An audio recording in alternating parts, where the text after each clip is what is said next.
moment to say the great value of this book, and I think Charles put a great value bringing these journalists together, is to point out that, and Henry knows this better than maybe anybody, this is a story about war correspondence. The Civil Rights Movement was hell in the streets of many cities in the South. It was a war zone. And the reporters who covered it, particularly those with cameras, but those with notebook, pen, pencil, were war correspondents. And as Sandy said, it was scary. Their lives were in danger. Every time there was a demonstration, every time there was a confrontation, this campus was a war zone where shots were fired and federal marshals were felled and troops were brought in. And I guess Curtis said at the outset, many of the journalists who covered it were Southerners.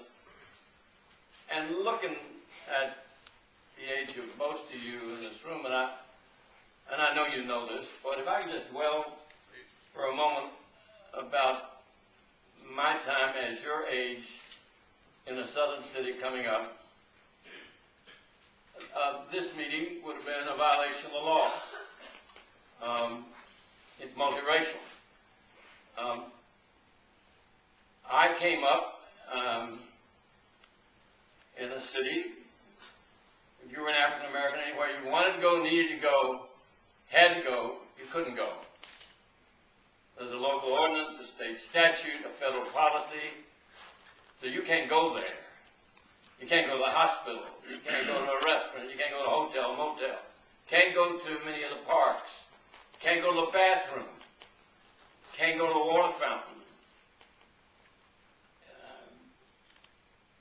I know you know that, but unless you think back on the time you lived through, if you think back on the time you lived through, you wonder, how did I come up, a child, a young teenager, a young adult as you are, and not really see the injustice, the indignity, the inhumanity that was visited on all those who were black? And I look back on that time. Gene mentions those handkerchiefs with the coins in them.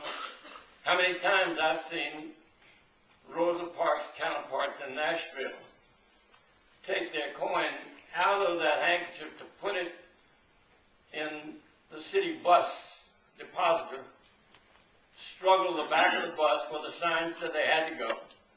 I'm sitting there as a child, teenager, not much younger than you. If I tell you that I didn't see them,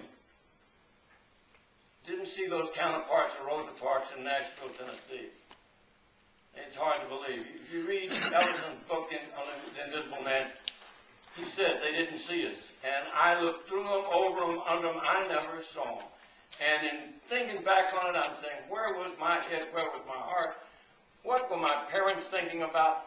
Teachers never told me, never from the pulpit once on Sunday did I hear that indignity, that injustice, that inhumanity discussed. And I say, I'm telling you what you know.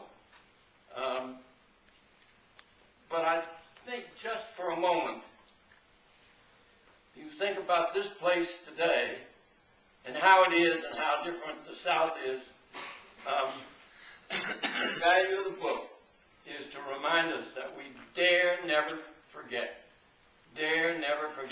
how that time was, because there is a dark side to our national nature.